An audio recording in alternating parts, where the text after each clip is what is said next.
जो लोग क्रिसमस मनाते हैं आपके पास से जरा एक बार कुरान की ये आयतें सुन लीजिए।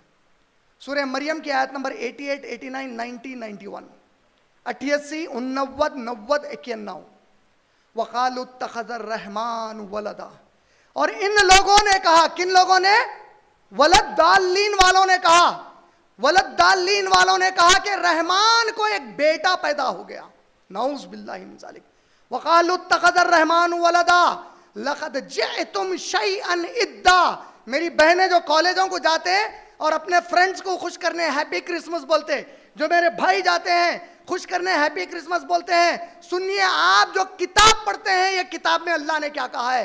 वक़ालु इत्तख़ज़र रहमान वलदा। ये लोग कहते हैं कि रहमान ने किसी को बेटा बनाया है। लक़द जिअतुम शैअन इद्दा। ये सबसे गंदी बात करते हैं अल्लाह के खिलाफ। तकादुस समावाति यतफत्तरन मिन। अगर इनकी ये बोली कि ईसा मेरे बेटे हैं, क्रिसमस का माना है कि ईसा अल्लाह के बेटे हैं, ये बोली की सेंस आसमान को दूंगा तो आसमान इन पर फट पड़ेगा। वह तक़िर्रुल जिबालु हद्दा व तंशक़्क़ुल अर्दु। जमीन को दे दूंगा एहसास के क्या बोल रहे हैं, जमीन इनको खुलकर अंदर दफन कर देगी। वह तक़िर्रुल जिबालु हद्दा। पहाड़ों को दूंगा तो पहाड़ रेजा हो जाएंगे इनकी ये बोली पर। अंदऔ लिर्रहमानी वलदा। ये कहते हैं कि रहमान ने किसी को बेटा बना लिया है।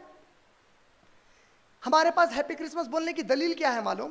नहीं भाई, अब उन लोग, मैं नहीं मानता हूं ये बात को, मैं बिल्कुल ईसा अलैहिस्सलाम को नहीं मानता भाई, मैं भी नहीं मानती हूं। उन्हें उसके अकीदे से हैप्पी क्रिसमस बोल दी मैं। अब कल से लोग एक नया दिन शुरू करते, हैप्पी जिना डे बोल के। हैप्पी जिना डे बोले तो भाई तुम लोग शादी करे नहीं करे, आओ पूरे मिलके आवारागर्दी करेंगे। तो अब नहीं भाई, वो लोग पूरे मिलके मना रहे थे, मैं नहीं कर रहा हूं जिना। हैप्पी जिना डे भाई, हैप्पी जिना डे भाई बोलते बोलते हैं। अल्लाह की कसम है, उससे बदतर बात है बोल रहे हैं अल्लाह ताला कुरान में। ये वो बोली से भयंकर बोली है कि रहमान को कोई बेटा हुआ है, और आप इतनी आसानी से बोल रहे हैं।